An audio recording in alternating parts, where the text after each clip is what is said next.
আমাদের সাথে সরাসরি যুক্ত আছেন বাংলাদেশ এগ্রো কেমিক্যাল ম্যানুফ্যাকচারার্স অ্যাসোসিয়েশনের সভাপতি KSM মোস্তাফিজুর রহমান। জনাব মোস্তাফিজুর রহমান, আপনাকে স্বাগত কৃষি 24-এ।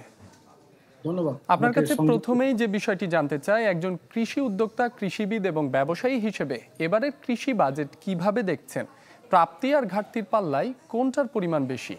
আর অনেক ক্ষেত্রেই আমরা দেখতে পাচ্ছি বরাদ্দ আর ভর্তুকি কমানো হয়েছে, এর প্রভাব কেমন হতে পারে?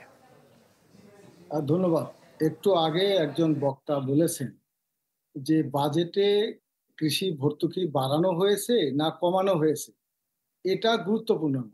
গুরুত্বপূর্ণ হলো যে কৃষক এবং খামারিদের জীবনে এটা কতটুকু সুপ্রভাব ফেলতে পারছে, সেটা হলো গুরুত্বপূর্ণ।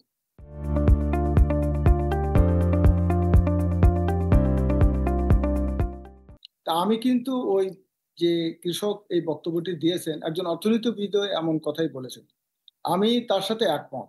আমাদের দেশের কৃষিকে যদি আপনার কৃষকের জীবনে যদি এর সুপ্রভাব আনতে চান, তাহলে আপনার বাজেটে এর স্ট্রাকচারাল পরিবর্তনটা আনতে হবে। সেটা কি রকম? আপনার সুস্পষ্ট খাতগুলো একটা একটা করে ঠিক করে দিতে হবে। সেটা কৃষকের উৎপাদনের যেগুলো উপকরণ আছে সেগুলোতে সুব্যবস্থাপনা করার জন্য কি কি বিষয় বাজেটে আসতে হবে, অর্থ বরাদ্দ, সংস্কার, প্রকল্প, সেটা একটা দিক।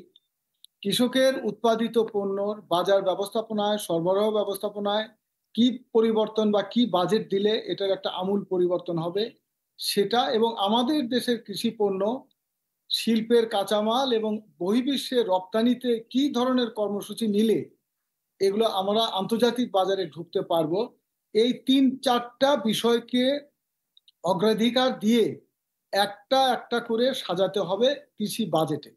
সেটা আমি দু একটা উদাহরণ দিতে পারি। যেমন ধরুন, কৃষি উপকরণ যেগুলো আছে, এখানে সার আছে, কীটনাশক আছে, বীজ আছে, এগুলো গুরুত্বপূর্ণ। বীজের ক্ষেত্রে আমরা যে সমস্ত হাইব্রিড এবং সুপার হাইব্রিড বীজ যেগুলো আমরা বাংলাদেশে আমদানি করে নিয়ে আসছি, আবার এখানে উৎপাদনও করছি, কিন্তু এদের মাতৃতান্ত্রিক বীজ যেগুলো, সেগুলো আমাদের রয়্যালটি দিতে হচ্ছে অনন্তকাল ধরে, এর কোনো সময়সীমা নাই।